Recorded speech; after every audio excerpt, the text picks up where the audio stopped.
Нови простории за поддршка на згрижувачки семејства и специјализирано одделение за психолошко советување и специјално образование со рехабилитација за деца со комплексни трауми беа отворени неодамна во СОС детското село во Скопје.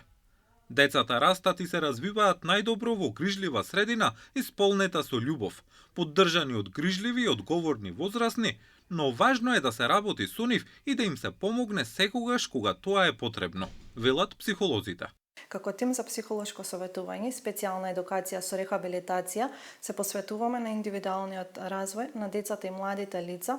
кои што се соочуваат со специфични развојни потреби.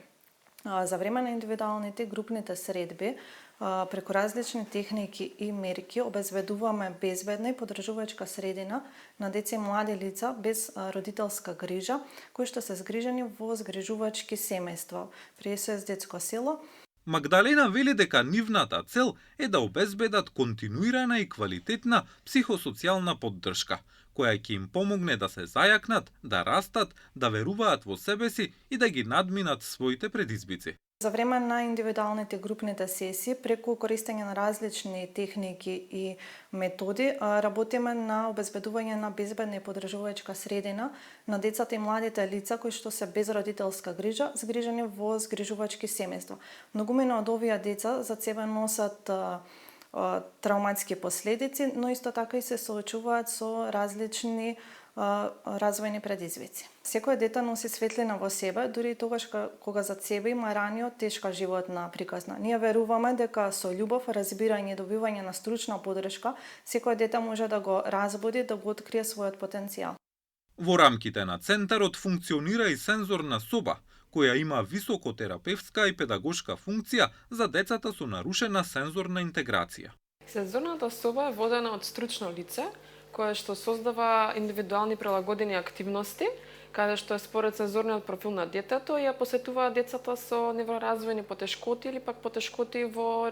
самата регулација, што е таа е како посредник помеѓу внатрешниот свет на детето што се случува и барањата кои што се од надворешната средина. Комбинацијата на специјален едукатор и психолог е како два компаса, што ја насочуваат душата и умот на детето низ бури, кон пристаниште на разбирање, исцелување и раст, вели Стефанија. Постојаната поддршка овозможува прво на време следење на развојните фази и рана интервенција при одредени отстапувања или потешкоти, но најважно, како што ви рекла, како што на секое цвеќе и растение му е потребно сонце и вода за да може да расте, така и на децата, па и ние луѓето, ни е потребна поддршка за да може да растеме сигурно и со насока, а без таа поддршка ризикуваме многу важни прозорци за учење и за напредок, што се, каде што не само за децата со развојни предизвици и потешкоти, но и децата за типичен развој. Ништо не може да ја замени љубовта и поддршката што ја дава семејната средина.